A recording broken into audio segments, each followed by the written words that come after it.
Adahi Om, everybody, this is Bryce Dubbers, and today we're talking about wrist pain part 2. Where to place the hands when you're doing vinyasa yoga that is appropriate for your body, for your alignment. Now, the traditional idea is that you place hands shoulder width apart, middle finger forward, but that is based on 30% of the world's population. Now, by creating a very slight adjustment that's based on what's called a carrying angle, like you're going to pick something up and carry it, you can minimize the rotation, the torque in your wrist and your elbows and in your shoulders to minimize any pain and to really facilitate a lot of healing. The other thing we're talking about is how to balance the weight evenly between both sides of the hand to minimize pain on one side of the hand or the other. All right, you ready? Here we go! Woo! All right, everybody. So, carrying angles are the angle where your humerus, your ulna, and your radius all line up in the elbow joint. This is something you're born with. It's something that you cannot change. It's just simply the angle of how your hands fall directly underneath your shoulders. 30% of the world does not have an angle. 70% of the world has some sort of an angle. I have quite an extreme angle. So to see your particular angle, stand in front of a full-size mirror, squeeze your arms tight against the ribs, keep your elbows under the shoulders, and then turn your palms facing forward. And you can see this angle that I have in between my hands and my legs. You can see that my hands fall much wider than the elbows, even wider than my shoulders, even though my elbows are tight against the ribs. This is called a carrying angle. Now, the larger the carrying angle, the more important it is to go outside of the traditional idea that the hands need to be shoulder width apart, middle finger forward. Because the larger the angle, the more rotation, the more torque, the more pressure you're going to put on the wrist and on the elbows and on the shoulders when you force the hands to be closer together than what their natural alignment is. So,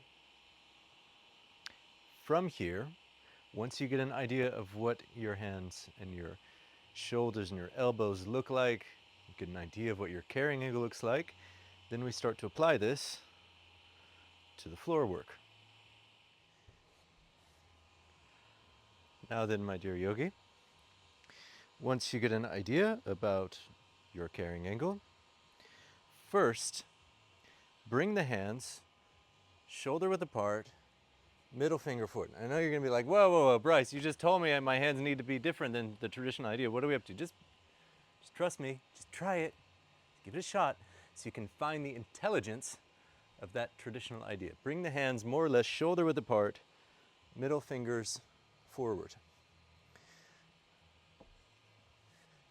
And the natural intelligence of this alignment, as you bear some weight in those hands, is that you will feel this natural tendency for even weight distribution between the two sides of the palms and the two sides of the knuckles. So when you do this, try and keep both the four corners of the hand engaged and on the floor. So try not to let your index knuckle lift. That's usually a cause of excessive pressure on the outside of the hand and creation of pain on the outside of the hand. Try and keep the pressure even. Grip with the fingertips, middle fingers forward. Weight even between the four corners of the hand. Now, if you don't have a carrying angle, of course, follow the tradition. Play with the intelligence of the tradition and listen very deeply to your body if it starts to need some differences, some exploration, some adventures. Now, if you know you have an angle, if you've already checked it out, if you have existing pain, that's the time to start playing with this. But the thing is, if you don't have pain, why fix something that's not broken? Okay, your body is so intelligent, it will tell you if something is off. That is what pain is, my friends. That is what suffering is. It is an indicator, it is a red flag that something needs attention and it needs some tweaking, some exploration, some improvisation. Okay, so Once you feel that natural tendency, that intelligence of the traditional idea, that's when it's time to start playing. Okay, so then check in, find out more or less how wide your hands need to be. So I'm going to take my hands more or less this wide. If you start with the middle fingers forward, you're going to feel that you naturally have more weight on the inside of the hand. And so we don't want to do a whole bunch of arm balances with more weight on the inside of the hand, because that's going to start to deteriorate and injure the area that's bearing more weight. We want to keep it even. So anytime you take the hands wider than the shoulders, to keep the weight even between the four corners of the hand, start to externally rotate the hands. Bringing the hand's index fingers forward is a good place to start. It's not exact for everybody, but it's a good place to start exploring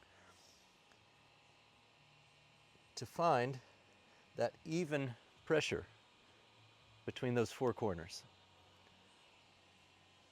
That's a place to start exploring.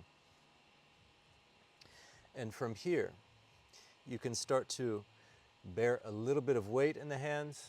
You can start to apply it into this versions of plank, knee plank, and start to explore arm balances that you're already familiar with. From that place, you can start to integrate the practices that we went over in the last video, playing with shifting the weight more forward in the hands or shifting the weight more back into the hands to minimize any pain at the very top or the very bottom of the hands. Do your best to keep the weight even between both sides. If you have any pain anywhere, use that as an indicator. Investigate, explore your body. And of course, if you have questions, if you have concerns, reach out to me. I'm just a phone call away. Nothing brings me more joy than really supporting people in curating and customizing their practice. Because when I started this exploration, there was not a lot of available information on how to customize these things. A lot of this I had to work out on my own until I found certain teachers who had this expertise. Robert Bustani, like I mentioned before, he was exponential in helping me shift more forward or back into my hands. Maria Shamas is her current name. She's an incredible yoga therapist based out of Tucson, Arizona. She's the one who educated me on the carrying angles. Anybody who is really interested in this type of work, I would more than happy encourage you to look them up and to reach out to them.